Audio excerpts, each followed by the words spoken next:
Hello everyone, and welcome to the second part of my love letter to Toy Story 3 in celebration of the film's 15th anniversary. For those just joining us, I strongly recommend watching part 1 so you have full context for future points I will be making, but for the rest of us, let's get this wagon train a-moving. We last left off with Woody having made the decision to return home while leaving his friends to stay at Sunnyside, leading into his quest to leave the daycare without being detected, which may, at first, seem like a mundane place to continue our adventure through this movie following the heartbreaking emotional fallout of the last part. It appears to just be an action sequence that allows Woody to escape and subsequently encounter another speed bump on his journey back to Andy, but while it might not seem so at first, this is actually one of the most crucial parts of the entire film. Offering up a bit of exciting action and tension is certainly part of why it's in the movie, but it also serves a much more significant role in regards to the wider plot because one of the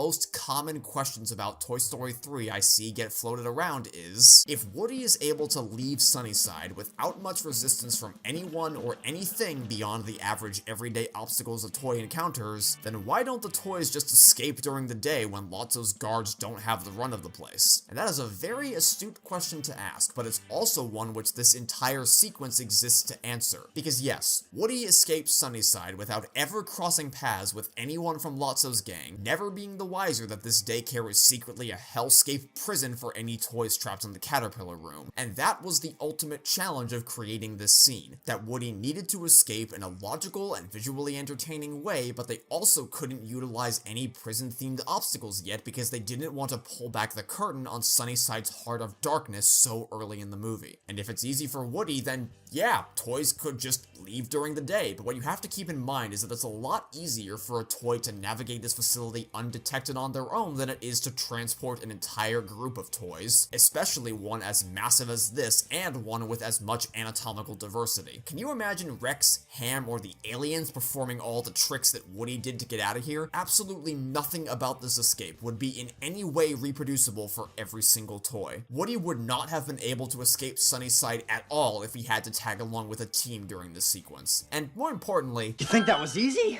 Was it easy? Woody might make things look easy because of how competent he is at staying under the radar, and that he's quite agile and expeditious with his movements, but also cautious like with how he checks to make sure the janitor isn't looking his way before starting to sneak out the window, or waiting until Bonnie are out of sight before continuing to move along the railing of the building. But truthfully, this scene demonstrates that it is incredibly difficult for Woody to get out of this place, and that a big reason he was able to do so in a way that appeared effortless to you is because he got extremely lucky. He got lucky, for instance, that there was a smudge on the mirror in the perfect position such that the janitor wouldn't see him when he glanced up at it. He also got lucky that there was a kite abandoned on the roof of the daycare he could use to soar over the playground. That being said, considering how absolutely disgusting most public restrooms are, I'm actually surprised there aren't more smudges of this caliber decorating the mirror, and of all things to find on top of a building, especially one where lots of kids will be running around on a daily basis, a kite isn't the most unlikely thing you could find there. But there is no denying that this is, without question, the single luckiest part of the entire movie. However, because the things that allow Woody to escape are so incredibly convenient for him, what that communicates to the audience is that the only way a toy could realistically escape Sunnyside during the daytime is through sheer unbridled luck, and thus making it such that this is in no way a consistent avenue of escape the toys could use to their advantage, as opposed to simply a case of, oh boy, it sure was lucky things worked out for this character, and that being the entire summation of its role in the narrative. The writers leverage these acts of contrivance for the benefit of the story as a whole. I made it out once. You got lucky once.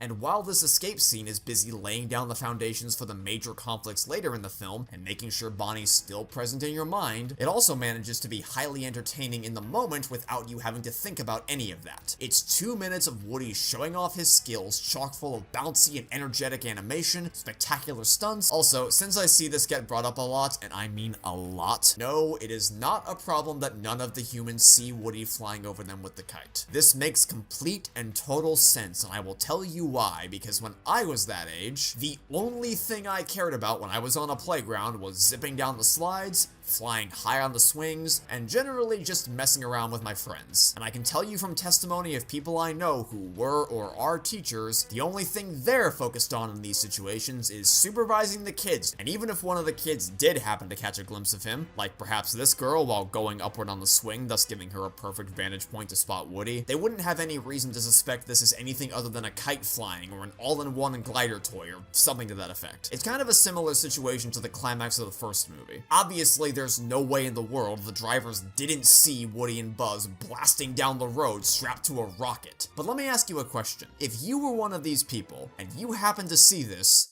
what would you conclude? Let's say it's bright and early in the morning. You just dragged yourself out of bed and gotten all dressed up, hopped in your car, ready for another super exciting day at wherever you're going, and then all of a sudden you see this thing come screaming past you. Are you going to think, oh my goodness, the toys are alive and they're flying themselves on a rocket? No, of course not. No reasonable person would ever immediately leap to that conclusion. And if you were a kid on this playground and you did by chance happen to see Woody for a moment, you probably either wouldn't think much of it, or you'd think it was cool to see, and then you'd go right back to pushing little Billy down the slide.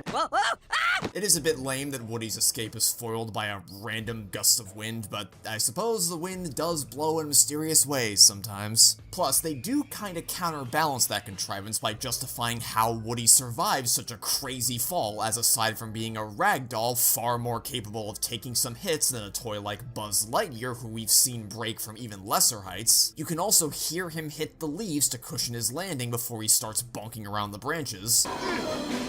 And then they also justify why his string doesn't just snap after tugging on the tree, because if you look closely, you can see Woody's string doesn't leave his body until he begins his final descent toward the sidewalk. And I'm pretty sure his string has been able to take way more abuse than that in the past without getting ripped out. Outtakes don't count. God, I miss those. But perhaps the most important part of this sequence is how seamlessly they interweave Bonnie and Woody's actions throughout it, which put these two characters on the same pace for when they were starting to leave Sunnyside, making it believable that Bonnie would bump into him on her way out to the car, and it wasn't a complete coincidence that she found him hanging up in that tree. There's so much else to be said about Bonnie's role in the story, but we'll have to save that for just a little bit later, because back over in the Caterpillar room with the other toys, recess is coming to an end, and all the kids are hurriedly lining up outside the classroom door, which means that bell's about to ring and it's almost time for the toys to get the playtime they've been dreaming of. Or at least, that's what they think is going to happen, but the sight of all the resident Sunnyside toys scurrying out of the danger zone and cowering under any form of cover they can find starts setting off alarm bells in Buzz's head, and before he gets the chance to warn anyone... Look, even though this doesn't make any sense at all because we know Buzz needs to push these purple buttons to open and close his helmet, I still love the joke of it automatically closing out of fear from seeing the toddler stampede barreling towards him. I'm willing to give a pass to breaches in logic if they're in service of a joke, so long as they don't significantly affect the wider plot by proxy. There will be more instances of this type of thing later on in the movie, and we've already seen one during their initial arrival when a part of Potato Head's arm went limp for no logical reason other than to make you laugh, and to call back to his pitiful arm strength in the first movie, which I greatly appreciate. There are certainly instances where writers will absent-mindedly include something because they think it's funny, only for that thing to have massive ripple effects elsewhere in the scripts that harm its structural integrity. So Buzz here, this is continuing the joke of his inner voice. But this isn't one of them, because nothing about Buzz's helmet closing like this has an impact on how the plot unfolds moving forward.